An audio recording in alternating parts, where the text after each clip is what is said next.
The Adventures of Sherlock Holmes. A Scandal in Bohemia. To Sherlock Holmes, she is always the woman. I have seldom heard him mention her under any other name. In his eyes she eclipses and predominates the whole of her sex. It was not that he felt any emotion akin to love for Irene Adler. All emotions, and that one particularly, were abhorrent to his cold, precise, but admirably balanced mind. He was, I take it, the most perfect reasoning and observing machine that the world has seen. But as a lover he would have placed himself in a false position. He never spoke of the softer passions, save with a gibe and a sneer. They were admirable things for the observer, excellent for drawing the veil from men's motives and actions, but for the trained reasoner to admit such intrusions into his own delicate and finely adjusted temperament was to introduce a distracting factor which might throw a doubt upon all his mental results. Grit in a sensitive instrument, or a crack in one of his own high-power lenses, would not be more disturbing than a strong emotion in a nature such as his. And yet there was but one woman to him, and that woman was the late Irene Adler, of dubious and questionable memory. I had seen little of Holmes lately. My marriage had drifted us away from each other. My own complete happiness and the home-centred interests which rise up around the man who first finds himself master of his own establishment were sufficient to absorb all my attention, while Holmes, who loathed every form of society with his whole Bohemian soul, remained in our lodgings in Baker Street, buried among his old books, and alternating from week to week between cocaine and ambition, the drowsiness of the drug and the fierce energy of his own keen nature. He was still as ever deeply attracted by the study of crime, and occupied his immense faculties and extraordinary powers of observation in following out those clues and clearing up those mysteries which had been abandoned as hopeless by the official police. From time to time I heard some vague account of his doings, of his summons to Odessa in the case of the Trepoff murder, of his clearing up of the singular tragedy of the Atkinson brothers at Trincomalee, and finally of the mission which he had accomplished so delicately and successfully for the reigning family of Holland. Beyond these signs of his activity, however, which I merely shared with all the readers of the daily press, I knew little of my former friend and companion. One night, it was on the 20th of March, 1888, I was returning from a journey to a patient, for I had now returned to civil practice, when my way led me through Baker Street. As I passed a well-remembered door, which must always be associated in my mind with my wooing and with the dark incidents of the Study in Scarlet, I was seized with a keen desire to see Holmes again, and to know how he was employing his extraordinary powers. His rooms were brilliantly lit, and even as I looked up I saw his tall, spare figure pass twice in a dark silhouette against the blind. He was pacing the room swiftly, eagerly, with his head sunk upon his chest and his hands clasped behind him. To me, who knew his every mood and habit, his attitude and manner told their own story. He was at work again. He had risen out of his drug-created dreams and was hot upon the scent of some new problem. I rang the bell and was shown up to the chamber which had formerly been in part of my own. His manner was not effusive. It seldom was. But he was glad, I think, to see me. With hardly a word spoken, but with a kindly eye, he waved me to an armchair, threw across his case of cigars, and indicated a spirit case and a gasogen in the corner, when he stood before the fire and looked me over in his singular introspective fashion. "Wedlock suits you," he remarked. "I think, Watson, that you have put on 7½ pounds since I saw you." "7," I answered. "Indeed. I should have thought a little more, I fancy, Watson. And in practice again, I observe. You did not tell me that you intended to go into harness." "Then how do you know?" "I see it. I deduce it. How do I know that you have been getting yourself very wet lately, and that you have a most clumsy and careless servant girl?" "My dear Holmes," said I, "this is too much. You would certainly have been burned had you lived a few centuries ago. It is true that I had a country walk on Thursday and came home in a dreadful mess, but as I have changed my clothes, I can't imagine how you deduce it. As to Mary Jane, she is incorrigible, and my wife has given her notice, but there again I fail to see how you work it out." He chuckled to himself and rubbed his long, nervous hands together. "It is simplicity itself," said he. "My eyes tell me that on the inside of your left shoe, just where the firelight strikes it, the leather is scored by 6 almost parallel cuts. Obviously they have been caused by someone who has very carelessly scraped around the edges of the sole in order to remove crusted mud from it. Hence you see my double deduction that you had been out in vile weather, and that you had a particularly malignant, boot-slitting specimen of the London slavey. As to your practice, if a gentleman walks into my rooms smelling of iodoform, with a black mark of nitrate of silver upon his right forefinger, and a bulge on the right side of his top hat to show where he has secreted his stethoscope, I must be dull indeed if I do not pronounce him to be an active member of the medical profession."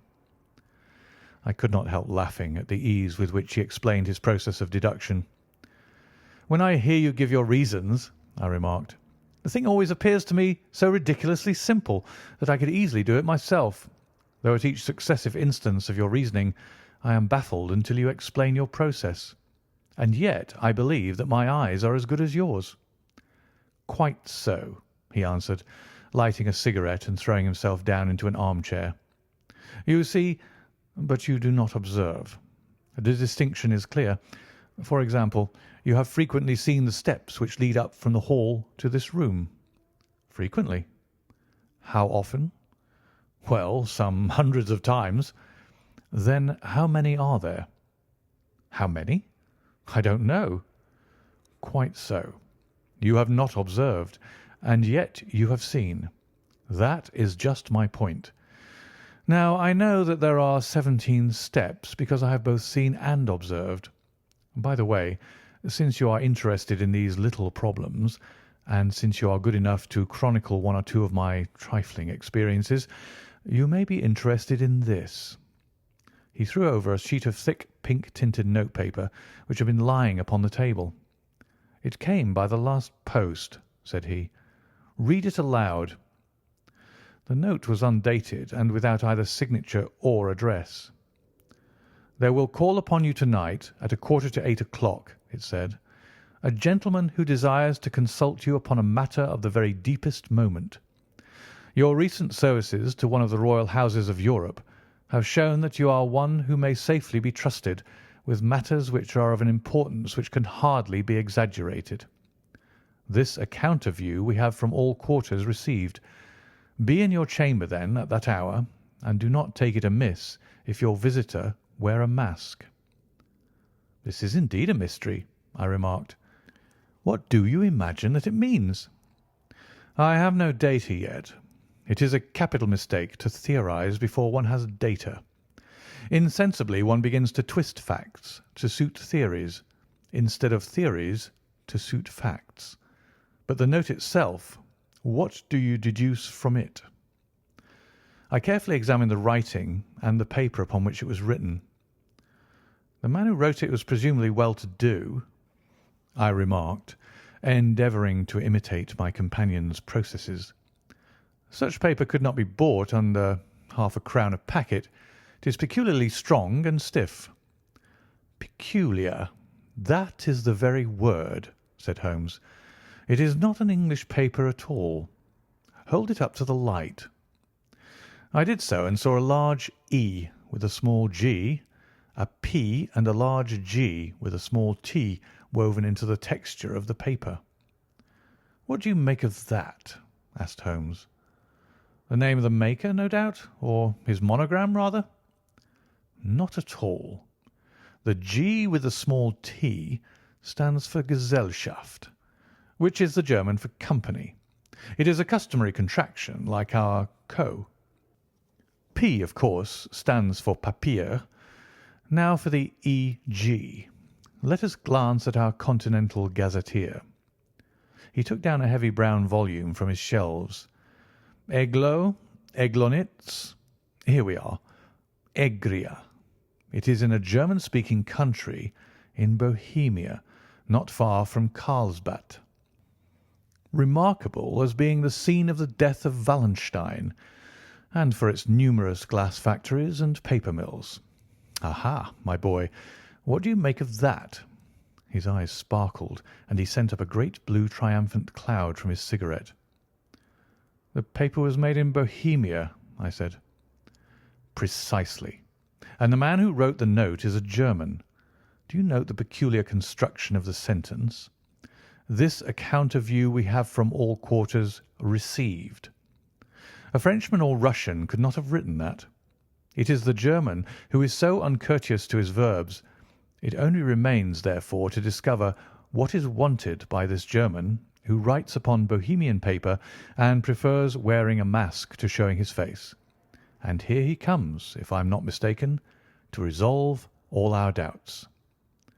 As he spoke, there was the sharp sound of horses' hoofs and grating wheels against the curb, followed by a sharp pull at the bell. Holmes whistled. "A pair, by the sound," said he. "Yes," he continued, glancing out of the window. "A nice little brougham, and a pair of beauties. 150 guineas apiece. There's money in this case, Watson, if there's nothing else." "I think that I'd better go, Holmes." "Not a bit, Doctor. Stay where you are. I am lost without my Boswell, and this promises to be interesting. It would be a pity to miss it." "But your client?" "Never mind him. I may want your help, and so may he. Here he comes. Sit down in that armchair, Doctor, and give us your best attention." A slow and heavy step, which had been heard upon the stairs and in the passage, paused immediately outside the door. Then there was a loud and authoritative tap. "Come in," said Holmes.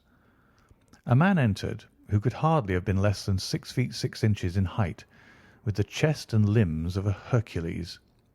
His dress was rich, with a richness which would, in England, be looked upon as akin to bad taste. Heavy bands of astrakhan were slashed across the sleeves and fronts of his double-breasted coat, while the deep blue cloak, which was thrown over his shoulders, was lined with flame-coloured silk and secured at the neck with a brooch which consists of a single flaming beryl. Boots, which extended half-way up his calves, and which were trimmed at the tops with rich brown fur, completed the impression of barbaric opulence which was suggested by his whole appearance.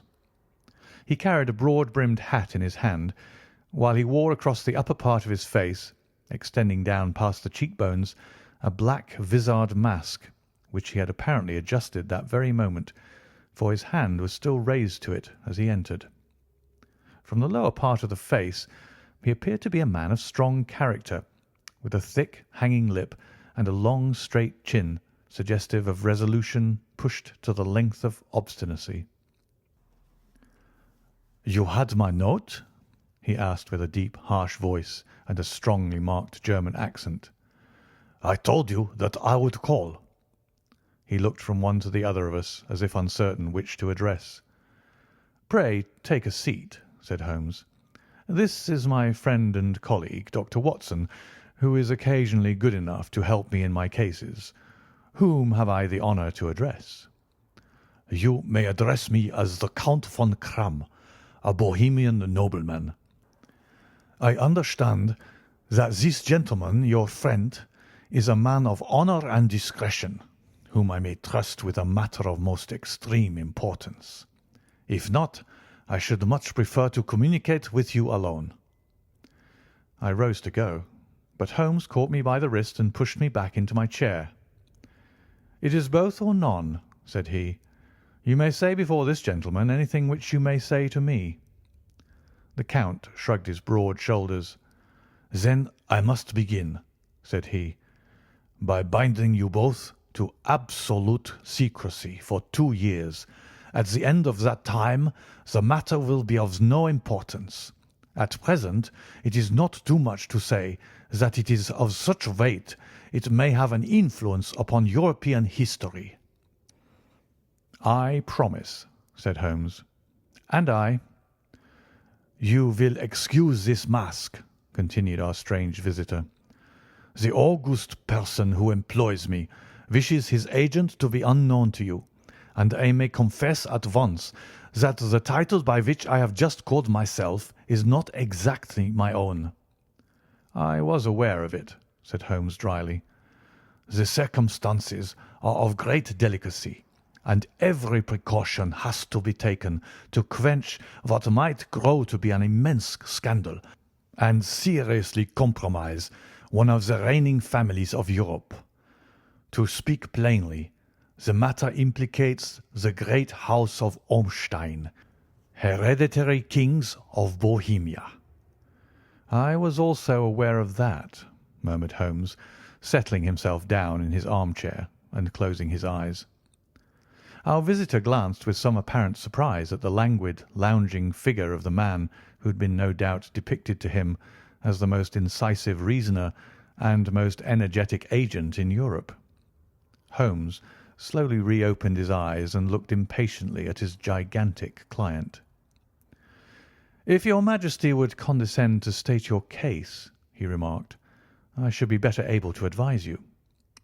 The man sprang from his chair and paced up and down the room in an uncontrollable agitation. Then, with a gesture of desperation, he tore the mask from his face and hurled it upon the ground.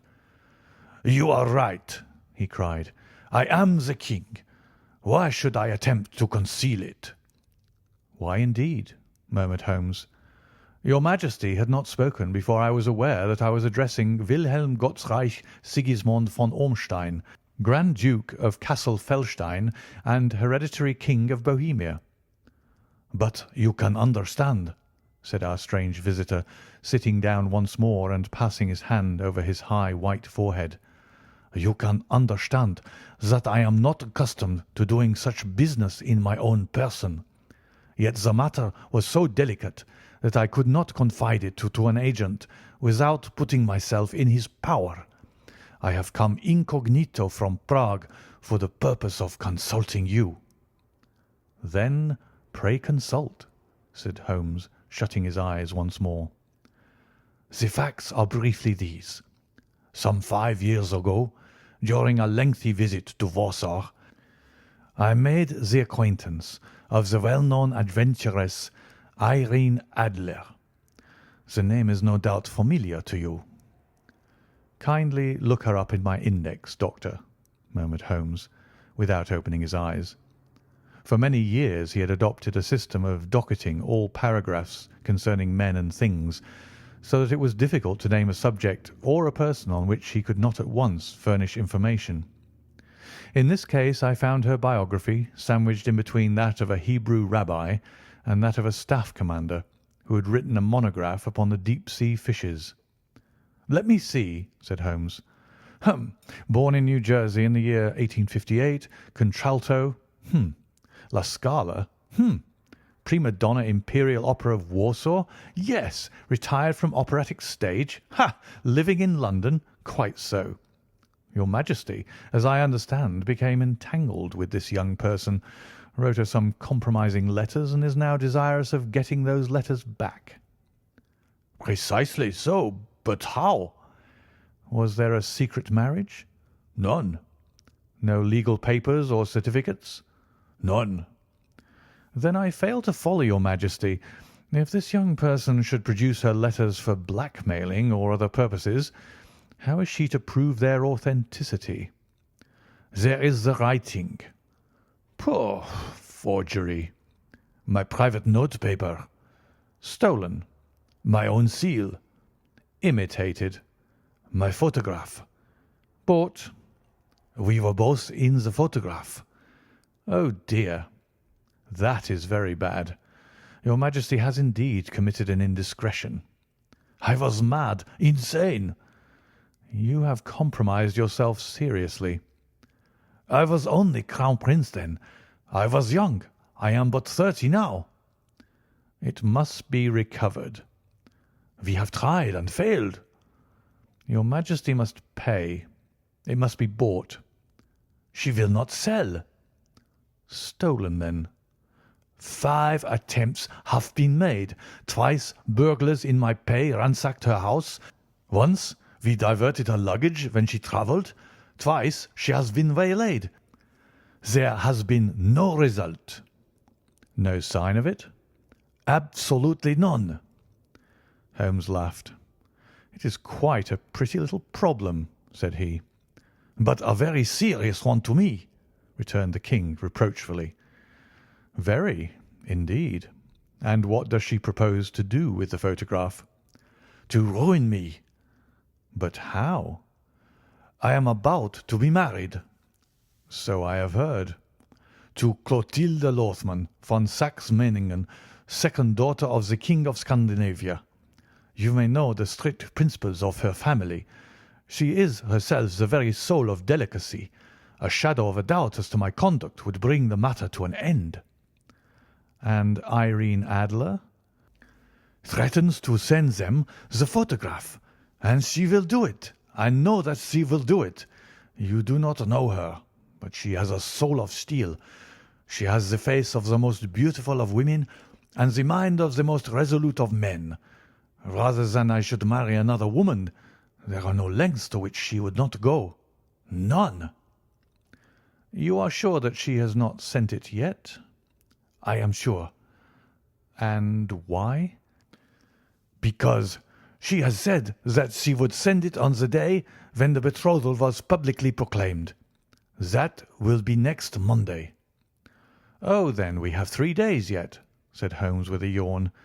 "That's very fortunate, as I have 1 or 2 matters of importance to look into just at present. Your Majesty will, of course, stay in London for the present?" "Certainly. You will find me at the Langham under the name of the Count von Kramm." "Then I shall drop you a line to let you know how we progress."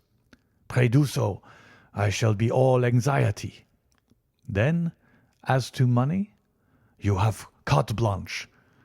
"Absolutely?" "I tell you that I would give one of the provinces of my kingdom to have that photograph."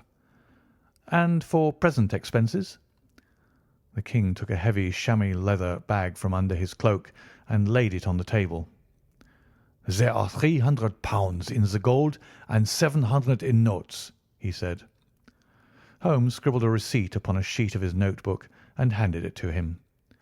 "And mademoiselle's address?" he asked.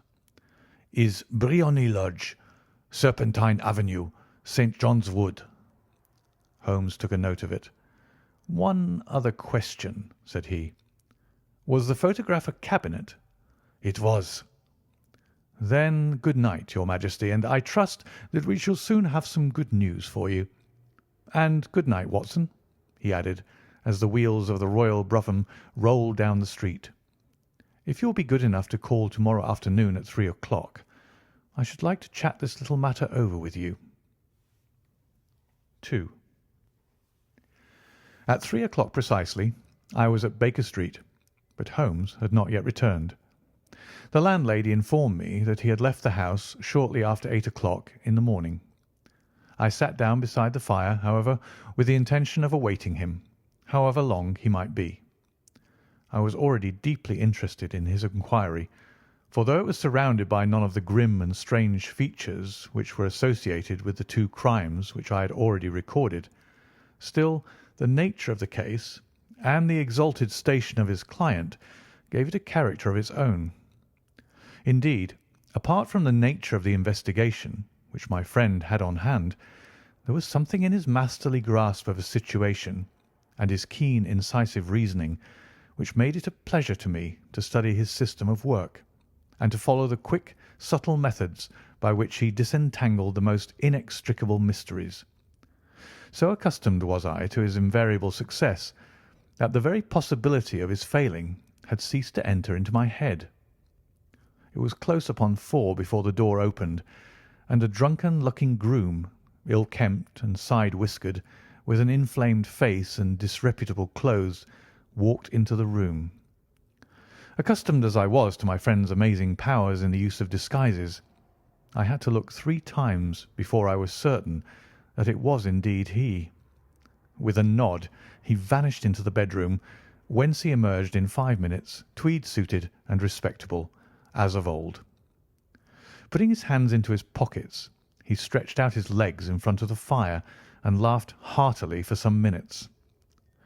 "Well, really," he cried, and then he choked and laughed again until he was obliged to lie back, limp and helpless, in the chair. "What is it?" "It's quite too funny. I am sure you could never guess how I employed my morning or what I ended by doing." "I can't imagine. I suppose that you have been watching the habits and perhaps the house of Miss Irene Adler." "Quite so. But the sequel was rather unusual. I will tell you, however. I left the house a little after 8 o'clock this morning in the character of a groom out of work. There is a wonderful sympathy and freemasonry among horsey men. Be one of them, and you will know all that there is to know. I soon found Briony Lodge. 'Tis a bijou villa with a garden at the back, but built out in front right up to the road, 2 stories. Chubb lock to the door, large sitting room on the right side, well furnished, with long windows almost to the floor, and those preposterous English window fasteners which a child could open. Behind there was nothing remarkable, save that the passage window could be reached from the top of the coach house. I walked round it and examined it closely from every point of view, but without noting anything else of interest. I then lounged down the street and found, as I expected, that there was a mews in a lane which runs down by one wall of the garden. I lent the ostlers a hand in rubbing down their horses, and received in exchange 2d, a glass of half and half, 2 fills of shag tobacco, and as much information as I could desire about Miss Adler, to say nothing of half a dozen other people in the neighbourhood in whom I was not the least interested, but whose biographies I was compelled to listen to. "And what of Irene Adler?" I asked. "Oh, she has turned all the men's heads down in that part. She is the daintiest thing under a bonnet on this planet. So say the Serpentine Mews to a man. She lives quietly, sings at concerts, drives out at 5 every day, and returns at 7 sharp for dinner. Seldom goes out at other times, except when she sings. Has only 1 male visitor, but a good deal of him. He is dark, handsome, and dashing, never calls less than once a day, and often twice. He is a Mr. Godfrey Norton of the Inner Temple. See the advantages of a cabman as a confidant. They had driven him home a dozen times from Serpentine Mews, and knew all about him. When I had listened to all they had to tell, I began to walk up and down near Briony Lodge once more, and to think over my plan of campaign. This Godfrey Norton was evidently an important factor in the matter. He was a lawyer. That sounded ominous. What was the relation between them, and what the object of his repeated visits? Was she his client, his friend, or his mistress? If the former, she had probably transferred the photograph to his keeping. If the latter, it was less likely. On the issue of this question depended whether I should continue my work at Briony Lodge, or turn my attention to the gentlemen's chambers in the Temple. It was a delicate point, and it widened the field of my inquiry. I fear that I bore you with these details, but I have to let you see my little difficulties if you are to understand the situation. "I am following you closely," I answered. I was still balancing the matter in my mind when a hansom cab drove up to Briony Lodge, and a gentleman sprang out. He was a remarkably handsome man, dark, aquiline, and moustached, evidently the man of whom I had heard. He appeared to be in a great hurry, shouted to the cabman to wait, and brushed past the maid, who opened the door with the air of a man who was thoroughly at home. He was in the house about half an hour, and I could catch glimpses of him in the windows of the sitting-room, pacing up and down, talking excitedly, and waving his arms. Of her I could see nothing. Presently he emerged, looking even more flurried than before. As he stepped up to the cab he pulled a gold watch from his pocket and looked at it earnestly. "Drive like the devil!" he shouted. First to Cross and Hankey's in Regent Street, and then to the Church of St. Monica in Edgware Road. Half a guinea if you do it in 20 minutes. Away they went, and I was just wondering whether I should not do well to follow them when up the lane came a neat little landau. The coachman, with his coat only half buttoned, and his tie under his ear, while all the tags of his harness were sticking out of the buckles. It hadn't pulled up before she shot out of the hall door and into it. I only caught a glimpse of her at the moment, but she was a lovely woman, with a face that a man might die for. "The Church of St. Monica, John," she cried, "and half a sovereign if you reach it in 20 minutes." This was quite too good to lose, Watson. I was just balancing whether I should run for it or whether I should perch behind her landau when a cab came through the street. The driver looked twice at such a shabby fare, but I jumped in before he could object. "The Church of St. Monica," said I, "and half a sovereign if you reach it in 20 minutes." It was 25 minutes to 12, and of course it was clear enough what was in the wind. My cabby drove fast. I don't think I ever drove faster, but the others were there before us.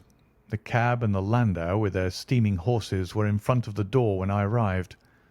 I paid the man and hurried into the church. There was not a soul there save the two whom I had followed and a surpliced clergyman who seemed to be expostulating with them. They were all three standing in a knot in front of the altar. I lounged up the side aisle like any other idler who has dropped into a church. Suddenly, to my surprise, the three at the altar faced round to me, and Godfrey Norton came running as hard as he could towards me. "Thank God!" he cried. "You'll do. Come, come." "What then?" I asked. "Come, man, come. Only 3 minutes, or it won't be legal." I was half dragged up to the altar, and before I knew where I was, I found myself mumbling responses which were whispered in my ear, and vouching for things of which I knew nothing, and generally assisting in the secure tying up of Irene Adler, spinster, to Godfrey Norton, bachelor. It was all done in an instant, and there was the gentleman thanking me on the one side, and the lady on the other, while the clergyman beamed on me in front. It was the most preposterous position in which I have ever found myself in my life, and it was the thought of it that started me laughing just now. It seems that there had been some informality about their licence, that the clergyman absolutely refused to marry them without a witness of some sort, and that my lucky appearance saved the bridegroom from having to sally out into the streets in search of a best man. The bride gave me a sovereign, and I mean to wear it on my watch chain in memory of the occasion. "This is a very unexpected turn of affairs," said I. "And what then?" "Well, I found my plans were seriously menaced. It looked as if the pair might take an immediate departure, and so necessitate very prompt and energetic measures on my part. At the church door, however, they separated, he driving back to the Temple, and she to her own house. "I shall drive out in the park at 5 as usual," she said as she left him. I heard no more. They drove away in different directions, and I went off to make my own arrangements. "Which are?" "Some cold beef and a glass of beer," he answered, ringing the bell. "I have been too busy to think of food, and I am likely to be busier still this evening. By the way, Doctor, I shall want your cooperation." "I shall be delighted." "You don't mind breaking the law?" "Not in the least." "Nor running a chance of arrest?" "Not in a good cause." "Oh, the cause is excellent." "Then I am your man." "I was sure that I might rely on you." "But what is it you wish?" "When Mrs. Turner has brought in the tray, I will make it clear to you. Now," he said, as he turned hungrily on the simple fare that our landlady had provided, "I must discuss it while I eat, for I have not much time. It is nearly 5 now. In 2 hours we must be on the scene of action. Miss Irene, or Madam, rather, returns from her drive at 7. We must be at Briony Lodge to meet her." "And what then?" "You must leave that to me. I have already arranged what is to occur. There is only one point on which I must insist. You must not interfere. Come what may, you understand." "I am to be neutral?" to do nothing whatever. There will probably be some small unpleasantness. Do not join in it. It will end in my being conveyed into the house. 4 or 5 minutes afterwards the sitting-room window will open. You are to station yourself close to that open window. Yes. You are to watch me, for I will be visible to you. Yes. And when I raise my hand, so, you will throw into the room what I give you to throw, and will, at the same time, raise the cry of fire. You quite follow me? Entirely. It is nothing very formidable, he said, taking a long cigar-shaped roll from his pocket. It is an ordinary plumber's smoke rocket, fitted with a cap at either end to make it self-lighting. Your task is confined to that. When you raise your cry of fire, it will be taken up by quite a number of people. You may then walk to the end of the street, and I will rejoin you in 10 minutes. I hope that I have made myself clear. I am to remain neutral, to get near the window, to watch you, and at the signal to throw in this object, then to raise the cry of fire, and to wait you at the corner of the street. Precisely. Then you may entirely rely on me. That is excellent. I think, perhaps, it is almost time that I prepare for the new role I have to play. He disappeared into his bedroom and returned in a few minutes in the character of an amiable and simple-minded nonconformist clergyman. His broad black hat, his baggy trousers, his white tie, his sympathetic smile, and general look of peering and benevolent curiosity was such as Mr. John Hare alone could have equalled. It was not merely that Holmes changed his costume. His expression, his manner, his very soul seemed to vary with every fresh part that he assumed. The stage lost a fine actor, even as science lost an acute reasoner when he became a specialist in crime. It was 6:15 when we left Baker Street, and it still wanted 10 minutes to the hour when we found ourselves in Serpentine Avenue. It was already dusk, and the lamps were just being lighted as we paced up and down in front of Briony Lodge, waiting for the coming of its occupant. The house was just such as I had pictured it from Sherlock Holmes' succinct description, but the locality appeared to be less private than I expected. On the contrary, for a small street in a quiet neighbourhood, it was remarkably animated. There was a group of shabbily dressed men smoking and laughing in a corner, a scissors grinder with his wheel, 2 guardsmen who were flirting with a nurse girl, and several well-dressed young men who were lounging up and down with cigars in their mouths. "You see," remarked Holmes, as we paced to and fro in front of the house, "this marriage rather simplifies matters. The photograph becomes a double-edged weapon now. The chances are that she would be as averse to its being seen by Mr. Godfrey Norton as our client is to its coming to the eyes of his princess. Now the question is, where are we to find the photograph?" "Where indeed?" "It is most unlikely that she carries it about with her. It is cabinet size, too large for easy concealment about a woman's dress. She knows that the king is capable of having her waylaid and searched. 2 attempts of the sort have already been made. We may take it, then, that she does not carry it about with her." "Where, then?" "Her banker or her lawyer. There is that double possibility. But I am inclined to think neither. Women are naturally secretive, and they like to do their own secreting. Why should she hand it over to anyone else? She could trust her own guardianship, but she could not tell what indirect or political influence might be brought to bear upon a businessman. Besides, remember that she had resolved to use it within a few days. It must be where she can lay her hands upon it. It must be in her own house."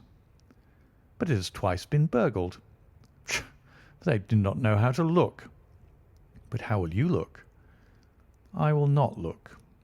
"What then?" "I will get her to show me." "But she will refuse." "She will not be able to. But I hear the rumble of wheels. It is her carriage. Now carry out my orders to the letter."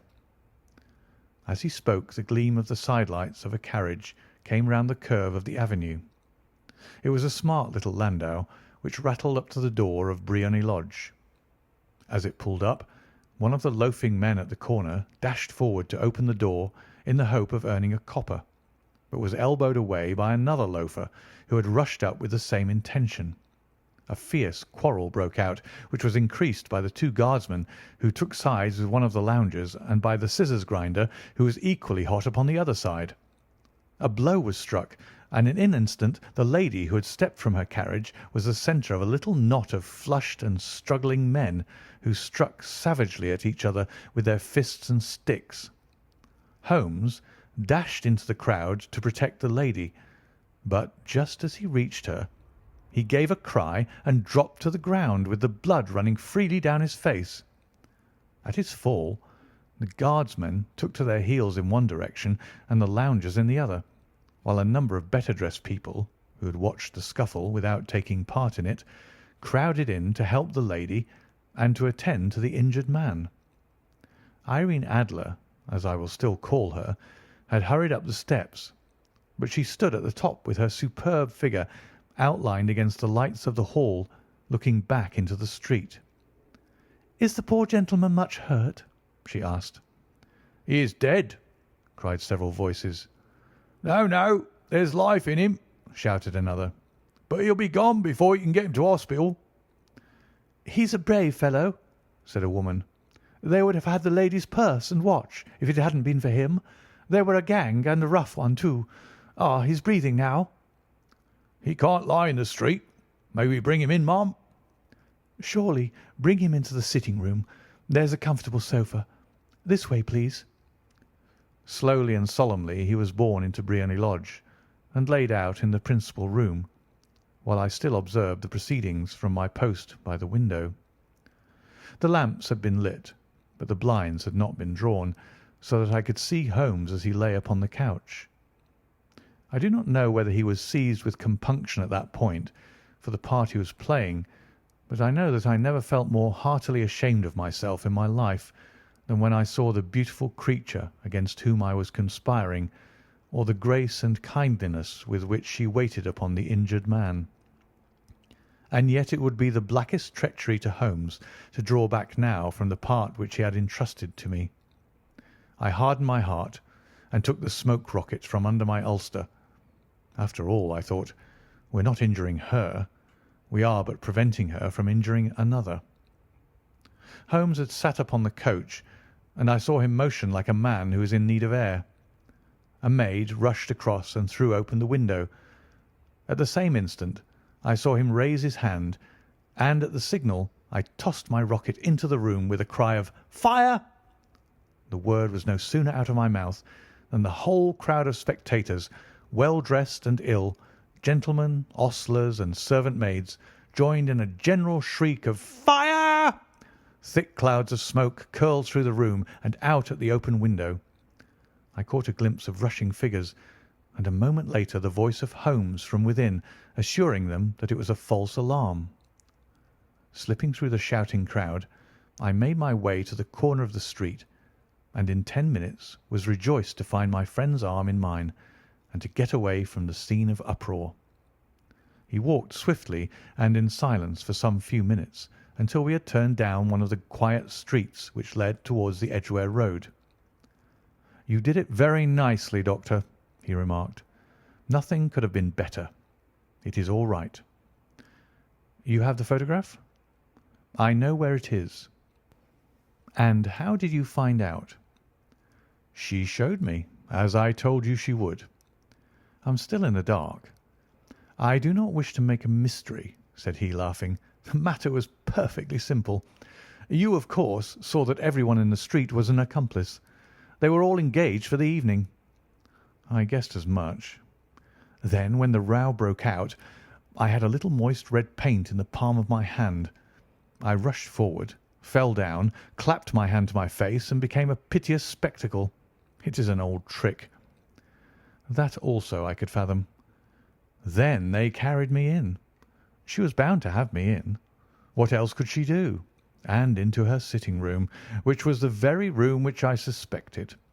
It lay between that and her bedroom, and I was determined to see which. They laid me on a couch. I motioned for air. They were compelled to open the window, and you had your chance." How did that help you?" "It was all important. When a woman thinks that her house is on fire, her instinct is at once to rush to the thing which she values most. It is a perfectly overpowering impulse, and I have more than once taken advantage of it. In the case of the Darlington substitution scandal, it was of use to me, and also in the Arnsworth Castle business.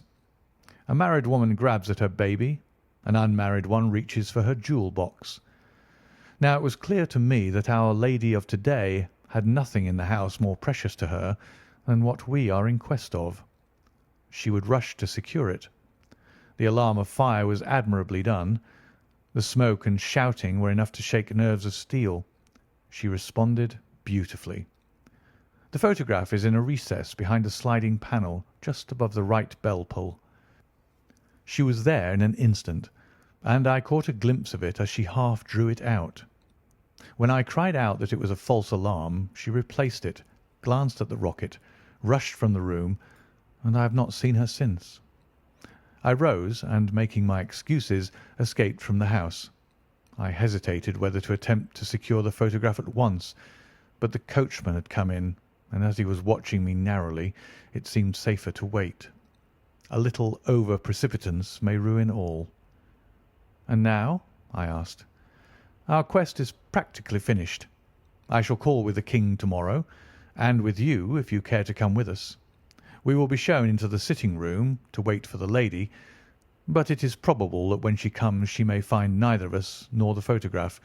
It might be a satisfaction to His Majesty to regain it with his own hands." "And when will you call?" "At 8 in the morning. She will not be up, so that we shall have a clear field. Besides, we must be prompt, for this marriage may mean a complete change in her life and habits. I must wire to the King without delay." We had reached Baker Street and had stopped at the door. He was searching his pockets for the key when someone passing said, "Good night, Mr. Sherlock Holmes."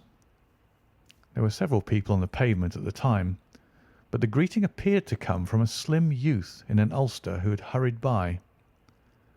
"I've heard that voice before," said Holmes, staring down the dimly lit street. "Now I wonder who the deuce that could have been." 3. I slept at Baker Street that night, and we were engaged upon our toast and coffee in the morning when the King of Bohemia rushed into the room. "You have really got it?" he cried, grasping Sherlock Holmes by either shoulder and looking eagerly into his face. "Not yet." "But you have hopes?" "I have hopes." "Then come. I am all impatience to be gone." "We must have a cab." "No, my brougham is waiting." "Then that will simplify matters." We descended and started off once more for Briony Lodge. "Irene Adler is married," remarked Holmes. "Married? When?" "Yesterday." "But to whom?" "To an English lawyer named Norton." "But she could not love him?" "I am in hopes that she does." "And why in hopes?" "Because it would spare your Majesty all fear of future annoyance. If the lady loves her husband, she does not love your Majesty. If she does not love your Majesty, then there is no reason why she should interfere with your Majesty's plan." "It is true, and yet, well, I wish she had been of my own station. What a queen she would have made!" He relapsed into a moody silence, which was not broken until we drew up in Serpentine Avenue. The door of Briony Lodge was open, and an elderly woman stood upon the steps. She watched us with a sardonic eye as we stepped from the brougham. "Mr. Sherlock Holmes, I believe," said she. "I am Mr. Holmes," answered my companion, looking at her with a questioning and rather startled gaze. "Indeed. My mistress told me that you were likely to call. She left this morning with her husband by the 5:15 train from Charing Cross for the Continent." "What?" Sherlock Holmes staggered back, white with chagrin and surprise. "Do you mean that she has left England?" "Never to return." "And the papers?" asked the King hoarsely. "All is lost." "We shall see." He pushed past the servant and rushed into the drawing-room, followed by the King and myself. The furniture was scattered about in every direction, with dismantled shelves and open drawers, as if the lady had hurriedly ransacked them before her flight. Holmes rushed at the bell-pull, tore back a small sliding shutter, and, plunging in his hand, pulled out a photograph and a letter. The photograph was of Irene Adler herself in evening dress. The letter was superscribed to Sherlock Holmes, Esquire, to be left till called for. My friend tore it open, and we all three read it together. It was dated at midnight of the preceding night, and ran in this way: "My dear Mr. Sherlock Holmes, you really did it very well. You took me in completely. Until after the alarm of fire I had not a suspicion. But then, when I found how I had betrayed myself, I began to think. I had been warned against you months ago.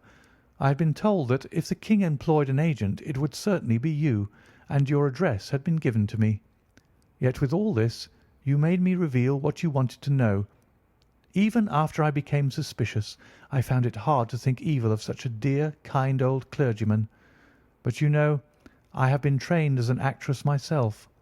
Male costume is nothing new to me. I often take advantage of the freedom which it gives. I sent John the coachman to watch you, ran upstairs, got into my walking clothes, as I call them, and came down just as you departed. Well, I followed you to your door, and so made sure that I was really an object of interest to the celebrated Mr. Sherlock Holmes. Then I rather imprudently wished you good night, and started for the Temple to see my husband. We both thought the best resource was flight, when pursued by so formidable an antagonist, so you will find the nest empty when you call to-morrow. As to the photograph, your client may rest in peace. I love and am loved by a better man than he. The King may do what he will without hindrance from one whom he has cruelly wronged. I keep it only to safeguard myself and to preserve a weapon which will always secure me from any steps which he might take in the future. I leave a photograph which he might care to possess, and I remain, dear Mr. Sherlock Holmes, very truly yours, Irene Norton, née Adler." "What a woman! Oh, what a woman!" cried the King of Bohemia, when we had all three read this epistle. "Did I not tell you how quick and resolute she was? Would she not have made an admirable queen? Is it not a pity that she was not on my level?" "From what I have seen of the lady, she seems, indeed, to be on a very different level to your Majesty," said Holmes coldly. "I am sorry that I have not been able to bring your Majesty's business to a more successful conclusion." "On the contrary, my dear sir," cried the King, "nothing could be more successful. I know that her word is inviolate. The photograph is now as safe as if it were in the fire." "I am glad to hear your Majesty say so." "I am immensely indebted to you. Pray tell me in what way I can reward you. This ring?" He slipped an emerald snake ring from his finger and held it out upon the palm of his hand. "Your Majesty has something which I should value even more highly," said Holmes. "You have but to name it." "This photograph." The King stared at him in amazement. "Irene's photograph?" he cried. "Certainly, if you wish it." "I thank you, your Majesty. Then there is no more to be done in the matter. I have the honour to wish you a very good morning." He bowed, and turning away without observing the hand which the King had stretched out to him, he set off in my company for his chambers. And that was how a great scandal threatened to affect the kingdom of Bohemia, and how the best plans of Mr. Sherlock Holmes were beaten by a woman's wit. He used to make merry over the cleverness of women, but I have not heard him do it of late, and when he speaks of Irene Adler, or when he refers to her photograph, it is always under the honourable title of the woman. End of A Scandal in Bohemia.